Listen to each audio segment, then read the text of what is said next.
Today we will discuss 8th General Science. आपला चालू chapter number 2 health and diseases. त्याच्यामध्ये आपण पाहतोय इन्फेक्शियस डिसीजेस. आज पुढचा इन्फेक्शियस डिसीज आहे एड्स.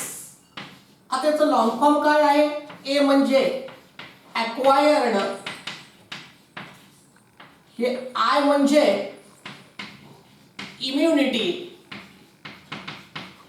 डी म्हणजे डिफिशियन्सी आणि एस म्हणजे सिंड्रोम. हे याचं लॉंग फॉर्म आहे, ॲक्वायर्ड इम्युनिटी डिफिशियन्सी सिंड्रोम. ह्या रोगामध्ये काय होतं की माणसाची इम्युनिटी डिफिशियन्सी म्हणजे माणसाची प्रतिकार शक्तीच नष्ट होते आणि प्रतिकार शक्ती नष्ट झाल्यामुळं तो माणूस कोणत्याही रोगाला बळी पडू शकतो. आणि हे काय आहे तर हा व्हायरल डिसीज आहे, व्हायरसमुळे होतो. याच्या व्हायरसचं नाव आहे HIV. याच्या व्हायरसचं नाव आहे HIV. याचं लॉंग फॉर्म आहे ह्यूमन इम्युनोडिफिशियंट किंवा इम्युनोडिफिशियन्सी व्हायरस. हा काय आहे त्याचं व्हायरसचं नाव आहे.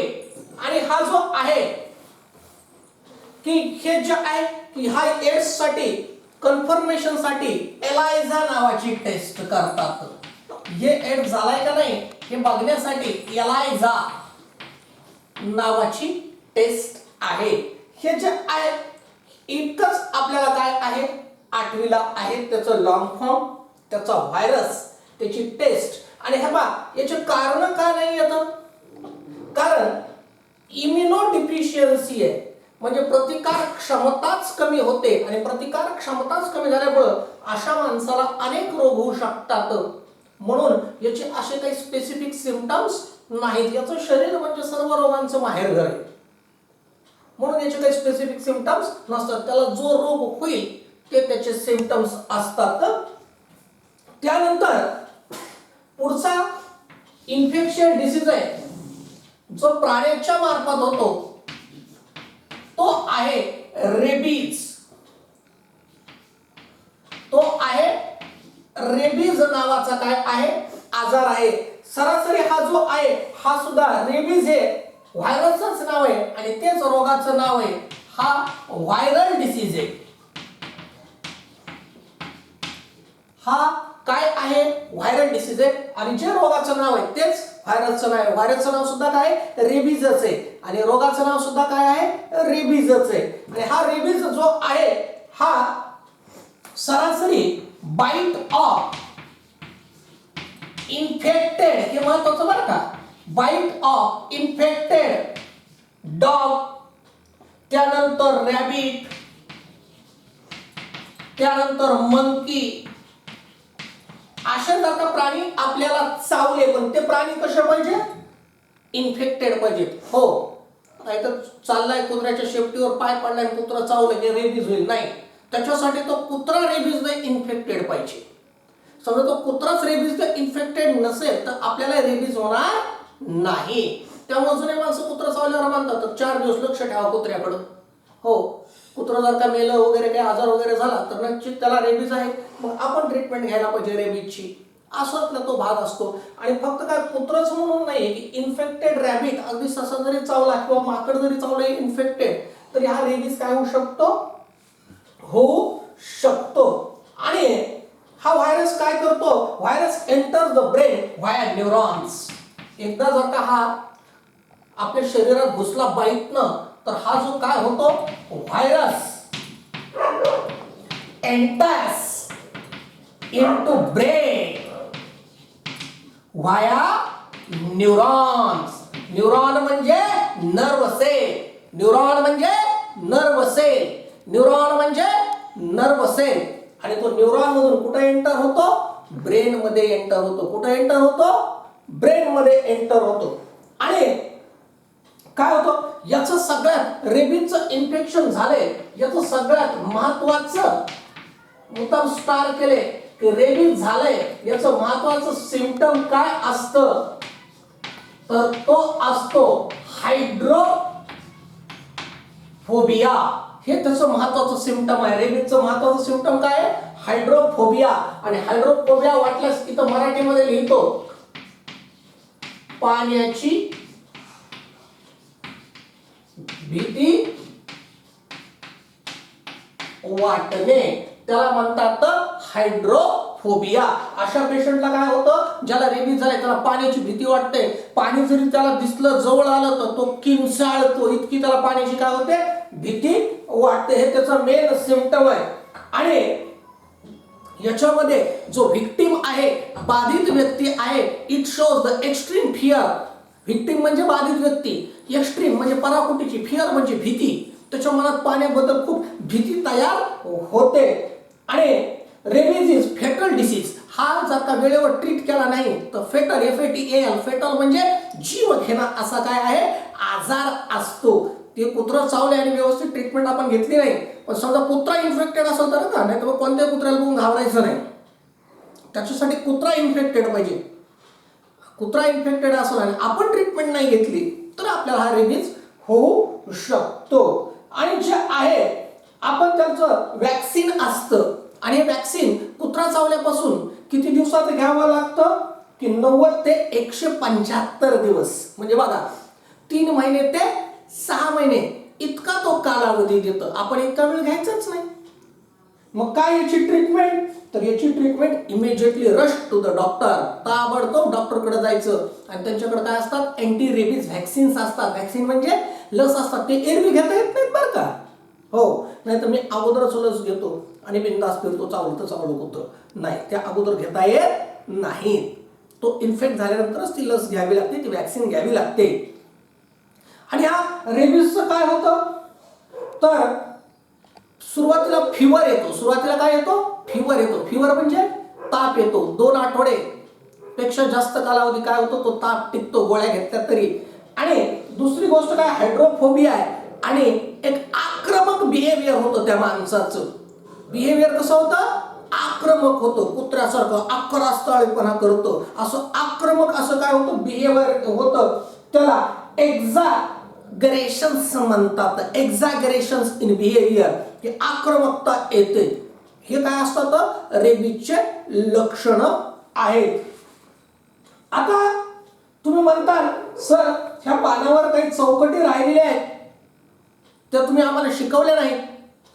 तर ह्या वर्षी तुम्हाला तो महाराष्ट्र शासनाने ड्रॉप केलेला काय आहे, सिलेबस आहे. आता इथं आपले इन्फेक्शियस डिसीजेस काय झाले तर संपले. तर आता त्याची यादी करूया. कोणते कोणते इन्फेक्शियस डिसीजेस पाहिजे मी यादी करतो. बघा, आठवतात का? पहिला ट्युबरक्युलोसिस, दुसरा हेपॅटायटिस, बरोबर आहे. तिसरा डिसेंट्री, कॉलेरा, त्यानंतर डिसेंट्री झालं, कॉलेरा झालं, डायरिया झालं, टायफॉइड झालं, त्यानंतर डेंग्यू पाहिला, त्यानंतर स्वाईन फ्लू पाहिला, त्यानंतर आज एड्स पाहिला आणि रेबीज पाहिला. आता कोणते रोग व्हायरल आहेत, कोणते बॅक्टेरियल आहेत, हे सुद्धा आपण काय केलेले तर सांगितलेलं आहे. की swine flu virus, dengue virus, rabies virus, AIDS virus, hepatitis virus, tuberculosis bacteria, cholera bacteria, typhoid bacteria. हे मुद्दाम सांगतोय कशासाठी, ऑड मॅन आउटसाठी. इथं आपले इन्फेक्शियस डिसीजेस संपले. आता आपल्याला पाहिजे पुढचं non infectious diseases. What is mean by non infectious diseases, मराठीत सांगतो की जे डिसीजेस हवेतून पसरत नाहीत, पाण्यातून पसरत नाहीत, अन्नातून पसरत नाहीत, कीटकांमार्फत पसरत नाहीत, किंवा एका व्यक्तीकडून दुसऱ्या व्यक्तीकडे जात सुद्धा नाही. की समजा एखाद्याला कॅन्सर झाला ना, आपण त्याच्या शेजारी जाऊन बसलो तर आपल्याला कॅन्सर होतो का, नाही. समजा एखाद्याला डायबिटीज झाले ना, आपण त्याच्या शेजारी जाऊन बसलो, आपल्याला डायबिटीज होतो का, नाही. ते नॉन इन्फेक्शियस डिसीजेस आहेत जे आपल्याला डिस्कस करायचे.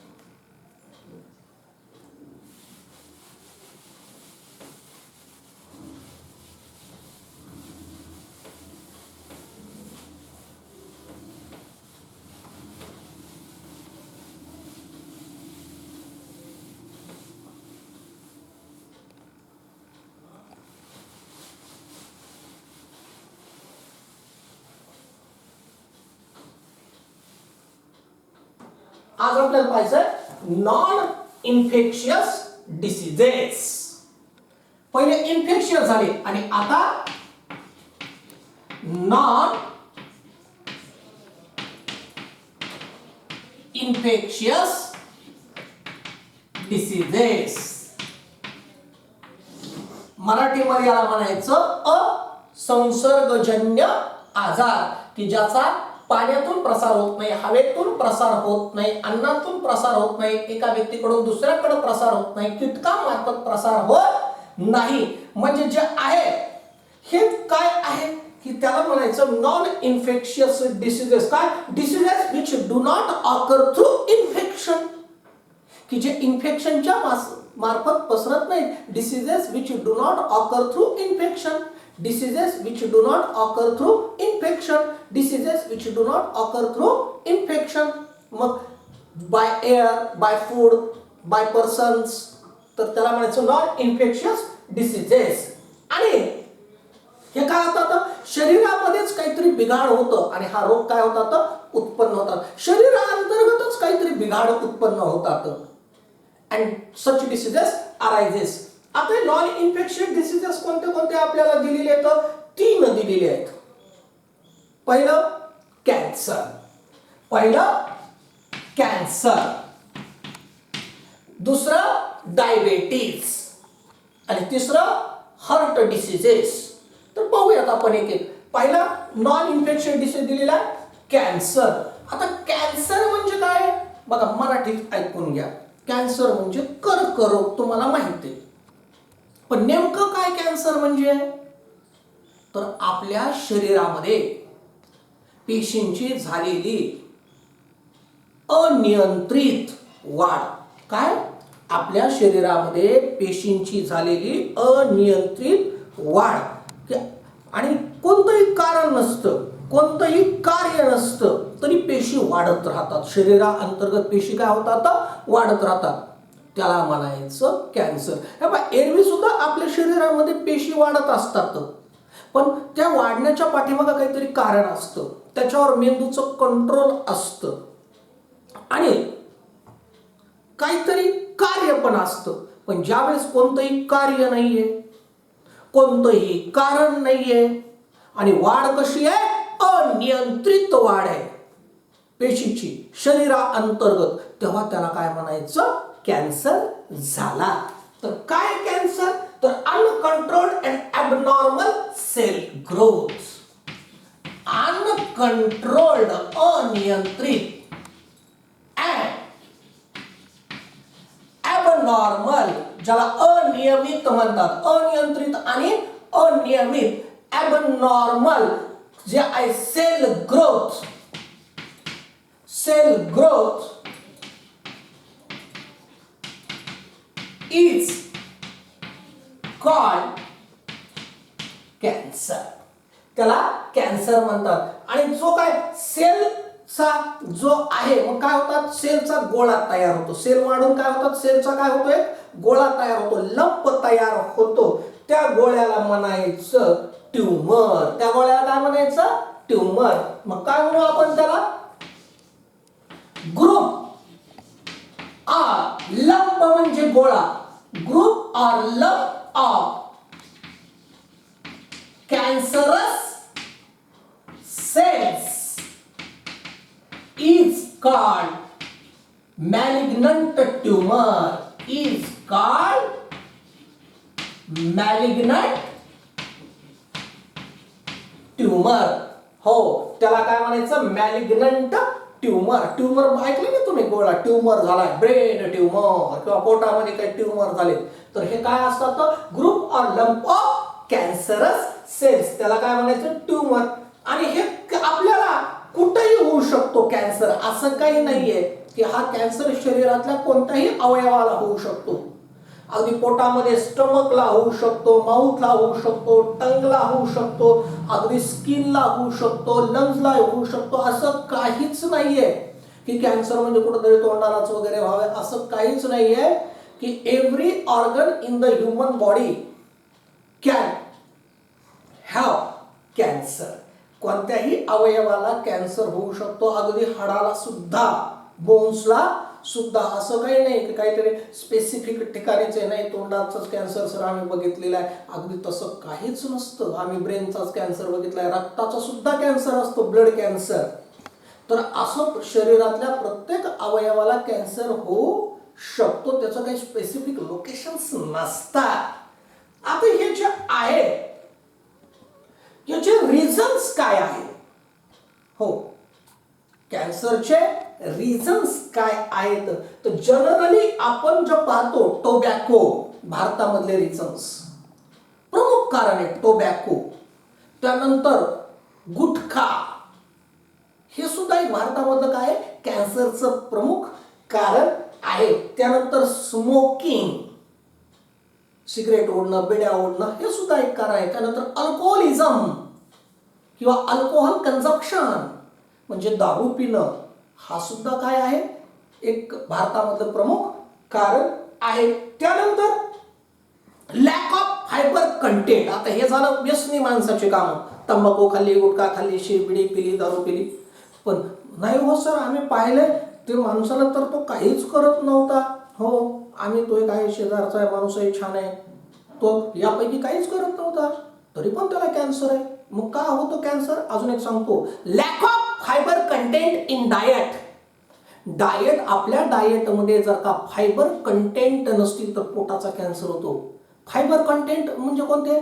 फळच खाल्ले नाहीत, लिफी व्हेजिटेबल्सच खाल्ले नाहीत आयुष्यात कधी. मला नको, अरे हे खा ना, हे लिफी व्हेजिटेबल, मला नको, अरे हे खा, मला नको. असं जरी आपल्या शरीराला कमी पडलं तरी सुद्धा कॅन्सरची शक्यता बळावते. तर लॅक ऑफ फायबर कंटेंट, आणि फायबर कंटेंट आपल्याला कुठे भेटतात? फ्रुट्स अँड व्हेजिटेबल्स मध्ये भेटतात. त्याची जर का कमतरता पडली तरी सुद्धा कॅन्सर होऊ शकतो. त्यानंतर जंक फूड्स, हो, एक्सेसिव्ह कन्झम्पशन. हा, 4-8 दिवसाला, 8-15 दिवसाला गेलेत, खाल्लेत, हो, पिझ्झा खाल्लाय, बर्गर खाल्लाय, ठीक आहे 4-8 दिवसाला. पण काय सकाळ संध्याकाळ तेच, सकाळी नाश्त्याला कुरकुरे, हो, लंचला पावभाजी, डिनरला बर्गर, सारखं तेच जंक फूड चालू आहे. एक्सेसिव्ह कन्झम्पशन, त्याचं एक्सेसिव्ह म्हणजे जास्तीचं कन्झम्पशन, सारखं तेच खायला लागला जंक फूड. तर त्या जंक फूड मधून न्यूट्रिशन्स भेटत नसतात, पोषण होत नसतं. हा, 15 दिवसाला, महिन्याला, 1.5 महिन्याला खाल्लं, ठीक आहे, हो. आणि इव्हन आजारी सुद्धा पाडतात ते जंक फूड्स. हो, आता बघा लॉकडाऊनच्या काळामध्ये कोणी जास्त आजारी पडलं नाही, कोणाचं पोट सुद्धा दुखलं नाही, हो, कोणाला आजार झाले नाही. म्हणायचं नाही सर कोरोनाच्या भीतीने बाकीचे आजार पळाले नाही, मुळात आपण घरीच राहिलो, छानपैकी घरचंच खाल्लं, 4-4दा खाल्लं, पण त्याने सुद्धा काही झालेलं नाही, कारण ते न्यूट्रिशियस फूड होतं, व्यवस्थित होतं, स्वच्छ होतं, त्याच्यामुळे आपल्याला आजार झाले नाही. त्यानंतर काय आहे हे सुद्धा आहेत. आणि कधी कधी हेरिडिटी म्हणजे अनुवांशिकता. सगळेच कॅन्सर्स नाही बरं का, नाही त्याला काहीतरी 8वीचं ऐकलं लगेच म्हणायचं हा ते झालं म्हणजे याला जाणार, तसं नाही. सम कॅन्सर्स दे आर हेरिडिटी म्हणजे अनुवांशिक असतात. मग काय काय कारण सांगितले मी कॅन्सरचे? टोबॅको, गुटखा, अल्कोहोलिझम, स्मोकिंग, बरोबर आहे.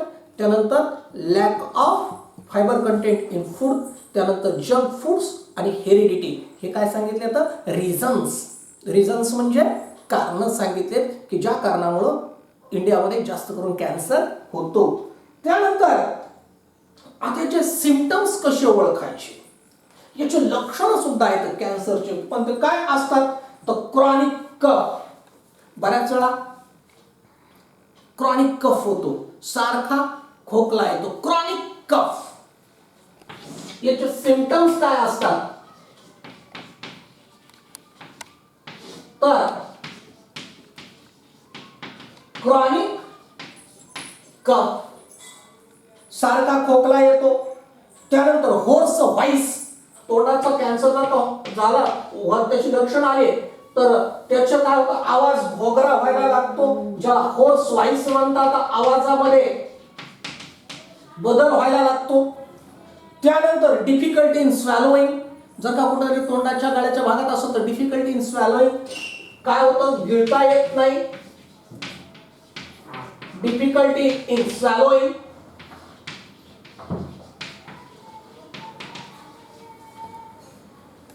त्यानंतर काय होतं, इनक्युरेबल स्कार, इनक्युरेबल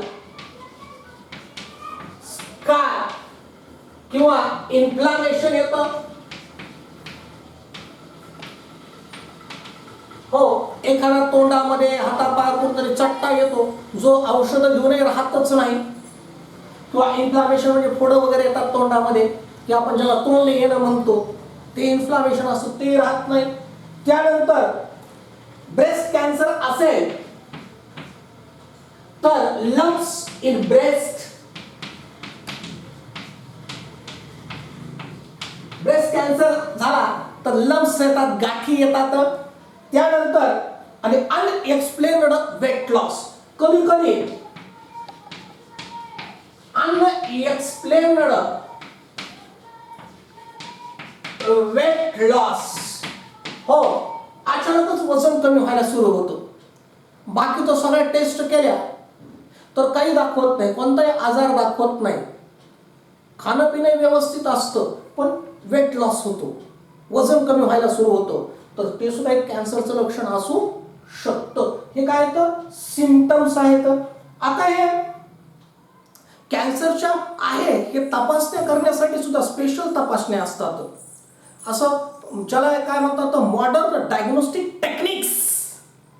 मॉडर्न म्हणजे आधुनिक, डायग्नोस्टिक म्हणजे निदान करणाऱ्या टेक्निक्स म्हणजे तंत्र असतं कॅन्सरचं डायग्नोसिस करणारं. एक साधारण लॅबमध्ये त्याचं कन्फर्मेशन होत नाही, त्याचं निदान होत नाही, तर त्याच्यासाठी डायग्नोस्टिक टेक्निक असतात. कोणत्या आहेत तर बघूयात आपण. मॉडर्न डायग्नोस्टिक टेक्निक किंवा डायग्नोस्टिक टेक्निक्स काय आहेत कॅन्सरच्या.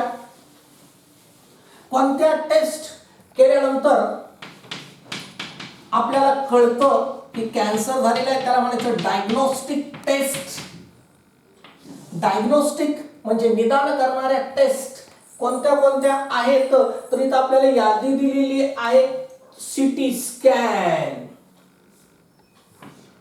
सीटी स्कॅन, सीटी म्हणजे कम्प्युटर टोमोग्राफी म्हणतात त्याला. काय म्हणतात तर पुस्तकात दिलेली नाही तुमच्या 8वीच्या, तुम्हाला सांगतोय 8वीच्या पुस्तकात फक्त लिहिलं सीटी स्कॅन, पण त्याला म्हणायचं कम्प्युटर टोमोग्राफी जे आहे त्याच्या होतात.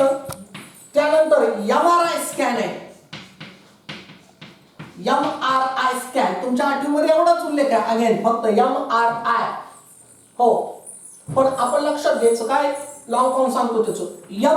Magnetic, magnetic, magnetic. Resonance, resonance, resonance आणि imaging. Magnetic resonance imaging, magnetic resonance imaging, magnetic resonance imaging आणि कम्प्युटर टोमोग्राफी. त्यानंतर अजून काय वापरतात, ब्रेस्ट कॅन्सर असतील तर मॅमोग्राफी. हे पर्टिक्युलरली ब्रेस्ट कॅन्सर साठी ही टेक्निक वापरली जाते, ज्याला मॅमोग्राफी म्हणतात, कारण तिथं मॅमरी ग्लँड्स असतात म्हणून त्याचं नाव आहे मॅमोग्राफी. तर व्यवस्थित उच्चार करायचा, नाही तर मॅमोग्राफी नाही, मॅमोग्राफी.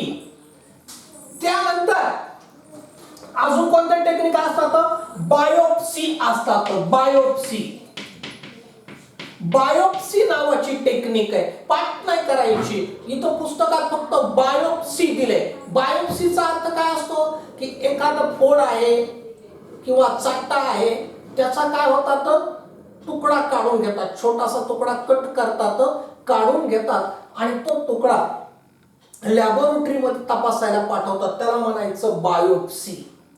तर हे जे आहेत CT scan, MRI scan, mammography, biopsy, ह्या काय तर त्याच्या डायग्नोस्टिक टेक्निक्स आहेत.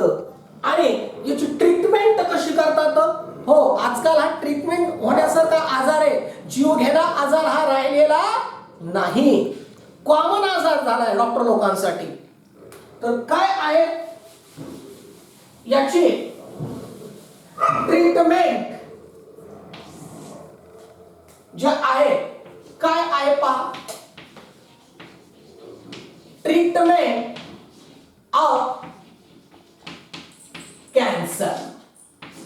याचा उपचार, ट्रीटमेंट म्हणजे उपचार. कोणत्या कोणत्या उपचार पद्धती? त्याचा पहिला सर्जरी. सर्जरी म्हणजे शस्त्रकर्म, ती गाठच काढून घ्यायची शक्य झालं तर. त्यानंतर काय असतं? पूर्ण दुसरा आहे किमोथेरपी.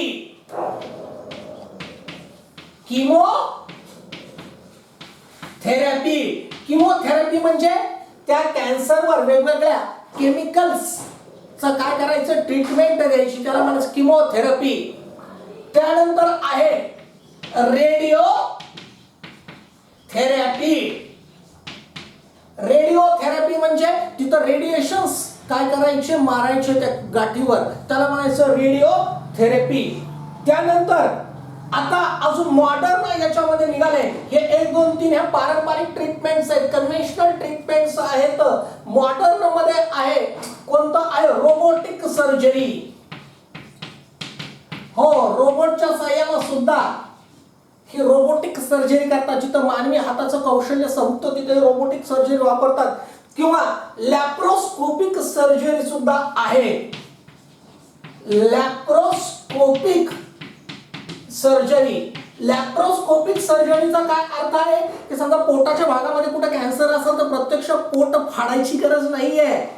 तर काय आहे की कॅमेरा घशातून आतून टाकून ही लॅप्रोस्कोपिक सर्जरी करता येते. तर हे ट्रीटमेंट ऑफ कॅन्सर आहे, ही सर्जरी आहे, किमोथेरपी आहे, रेडिओथेरपी आहे, रोबोटिक सर्जरी आहे, लॅप्रोस्कोपिक सर्जरी आहे. ह्या डायग्नोस्टिक टेस्ट आहेत, CT scan, MRI scan, mammography, biopsy.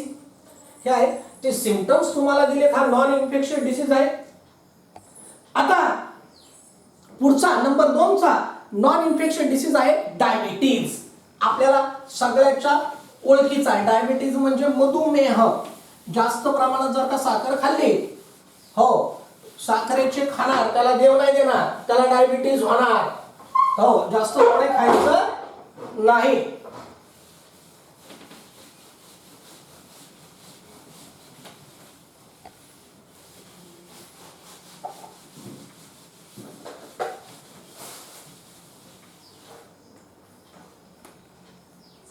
Non infectious disease क्रमांक 2 डायबिटीज. काय म्हणतात त्याला मराठीमध्ये? मधुमेह. परिचित असा नॉन इन्फेक्शियस डिसीज आहे, अतिशय परिचित आहे हा डायबिटीज आहे. आता काय होतं जनरली तुमच्या माझ्यासारख्या नॉर्मल माणसामध्ये काय होतं की आपण सुद्धा गोड खातो. एवढंच नाही, आपण पोळी भाकरी भात भाजी काही खाल्लं तर अल्टिमेटली त्याचं रूपांतर कशामध्ये होत असतं? ग्लुकोज मध्ये होत असतं. पण आपल्यासारख्या नॉर्मल माणसामध्ये काय होत असतं की आपल्या पोटामध्ये पॅन्क्रियास नावाचा अवयव आहे. आणि हे पॅन्क्रियास काय करतं? एक इन्सुलिन नावाचं हार्मोन रक्तामध्ये सोडतं. आणि हे इन्सुलिन नावाचं जे हार्मोन आहे ते त्या साखरेचं काय करतं? नियंत्रण करतं. जेवढी आवश्यक आहे तेवढी साखर ते काय करतं? शरीरासाठी वापरून घेतं. उरलेलं जे आहे त्याची ते व्यवस्थित आता 8वीच्या लेवलवर आपण एवढं म्हणून विल्हेवाट लावतो आपण. आणि त्या इन्सुलिन नावाच्या हार्मोनमुळं की जे आपल्या पोटामध्ये पॅन्क्रियास नावाचा अवयव सोडतो त्या हार्मोनला, त्याच्यामुळे आपण सुखी आहे, आपल्याला डायबिटीज होत नाही. मात्र त्या इन्सुलिन मध्ये जर का काही गडबड झाली, ते इन्सुलिन बाहेर पडण्यामध्ये जर का काही गडबड झाली तर मग मात्र हा डायबिटीज नावाचा रोग उद्भवतो. शरीराअंतर्गत होणारी बिघाड येते, म्हणून याला नॉन इन्फेक्शियस डिसीजेस म्हणायचं. मग काय आहे? The hormone insulin produced in pancreas controls blood sugar level. If insulin production is low then glucose is stored in blood beyond the limit. मग हे ग्लुकोज काय होतं? रक्तामध्ये राहतं, ज्याला काय म्हणतात? डायबिटीज. ज्याला काय म्हणतात? डायबिटीज. आता हे डायबिटीज ओळखायचा कसा? हो, फार कॉमन आजार आहे पण लवकर ओळखू येत नाही. तर याचं इथं काय असतं? सगळ्यात त्याचं साईन आहे फ्रिक्वेंट युरिनेशन. फ्रिक्वेंट urination at नाही. हे त्याचं फार प्रमुख असं लक्षण आहे. हो, फ्रिक्वेंट युरिनेशन ॲट नाईट. हो, हे डायबिटीज ज्याचा म्हणजे लक्षण सुरू झाले हे महत्वाचं लक्षण आहे. बाकीचे तर आहेतच, पण हे महत्वाचं लक्षण आहे की अशा रोग्याला रात्री भरपूर वेळा लघवीला उठून जावं लागतं. फ्रिक्वेंट युरिनेशन. आणि 1-2 दिवस तर हे सारखं सारखं ज्यावेळेस व्हायला लागतं त्यावेळी डायबिटीजची टेस्ट करावी, जी अतिशय सोपी आहे. तर फ्रिक्वेंट युरिनेशन आहे. आणि कधी कधी काय होतं, वेट गेन पण होतं किंवा वेट लॉस पण होतो, दोन्ही होतात. अनएक्सप्लेनड, बरं का महत्वाचा शब्द, अनएक्सप्लेनड. हो, वजन वाढायला लागतं. आपल्याला वाटतं वा वा सुखी व्हायला लागलाय, वजन वाढायलाय, पण कदाचित ते काय असू शकतो, डायबिटीज सुद्धा असू शकतो किंवा कधी कधी वेट लॉस सुद्धा होतो. आताचे रिझन्स काय आहेत लक्षात घ्या बरं का, पर्टिक्युलरली आपण लक्षात घ्यायचे. तर रिझन्स कशामुळे होतं डायबिटीज, तर ओबेसिटी हे सगळ्यात महत्वाचं लक्षण आहे, रिझन आहे, कारण आहे. ओबेसिटी म्हणजे जाडपणा. त्यानंतर lakh of physical exercise. Lakh of physical exercise. हा, फिजिकल एक्सरसाइजच नाहीये, काही कसरतच नाहीये. हो, बसून राहायचं नुसतं, टीव्ही पाहिला, मोबाईल पाहिला, कम्प्युटर पाहिला, खेळायला नाही, व्यायाम नाही, त्याने सुद्धा काय होतं, डायबिटीज होण्याची शक्यता असते. त्यानंतर मेंटल स्ट्रेस, अतिरिक्त मानसिक ताण तणाव, त्यांनी सुद्धा काय होतं, मेंटल मानसिक स्ट्रेस तणाव, तर त्यांनी सुद्धा डायबिटीज होण्याची शक्यता असते. आणि अगदी कमी प्रमाणामध्ये हेरिडिटी. हेरिडिटी म्हणजे हा अनुवांशिक सुद्धा असू शकतो, पण त्याचं प्रमाण अतिशय कमी असतं. वरले 3 कारण जास्त असतात, ओबेसिटी, जाडपणा, लॅक ऑफ फिजिकल एक्सरसाइज, व्यायामाचा अभाव, आणि मेंटल स्ट्रेस, मानसिक ताण तणाव. आणि हे जे आहेत या मेडिसिन्स वगैरे घ्यायचे, डॉक्टरकडे जायचं आणि विचारायचं, ते आपल्याला सांगतील मग सगळं. आज के लिए इतना ही.